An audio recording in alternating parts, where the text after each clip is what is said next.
કાળજીતો અને દીનદયાળ ભોળેનાથ શિવના અનેક ભક્તો થયા, પણ લંકાપતિ રાવણનો ભક્તિભાવ અનોખો હતો. રાવણ માત્ર એક શક્તિશાળી રાક્ષસ રાજા નહીં, પણ શક્તિશાળી તપસ્વી અને વિદ્વાન બ્રાહ્મણ પણ હતો. એક દિવસ રાવણે વિચાર્યું કે હું શિવજીને પ્રસન્ન કરી શકું તો અપ્રમિત શક્તિ મેળવી શકું. એ વિચાર સાથે તે સીધો કૈલાસ પર્વત પર પહોંચી ગયો અને તપસ્યા શરૂ કરી. વર્ષો વીતી ગયા, શિવ દર્શન ન આપતા તો રાવણે એક અજોડ પગલું ભર્યું. પોતાના 10 મસ્તકમાંથી એક પછી એક કાપીને શિવને અર્પણ કરવાનું નક્કી કર્યું. જ્યારે 9મું મસ્તક અર્પણ કરી દીધું અને 10મું પણ કાપવા જતો હતો, ત્યારે ભોળેનાથ પ્રસન્ન થઈ દર્શન આપ્યા. શિવે કહ્યું, રાવણ, તું ખરેખર મહાભક્ત છે. માંગ, તું શું ઈચ્છે છે? રાવણ બોલ્યો, મહાદેવ, મને અમૃતત્વનું વરદાન આપો.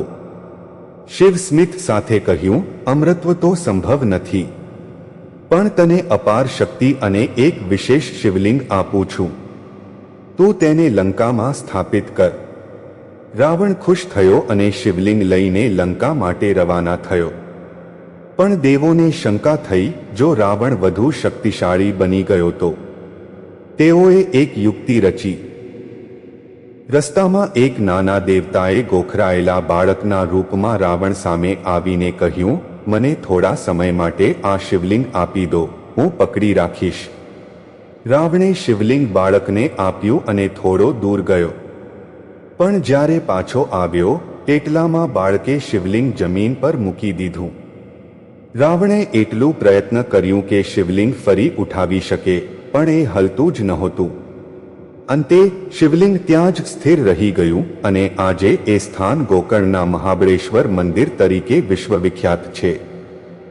આ વાર્તા આપણને શીખવે છે કે સાચી ભક્તિ માત્ર ઈચ્છાથી નહીં, પણ સમર્પણ અને શ્રદ્ધાથી થાય છે, અને શિવ પોતે ભક્તિથી પ્રસન્ન થાય છે, ભેટથી નહીં. આવા જ વિડીયો જોવા માટે વિડીયોને લાઇક અને ચેનલને સબસ્ક્રાઇબ કરો. ઓમ નમઃ શિવાય.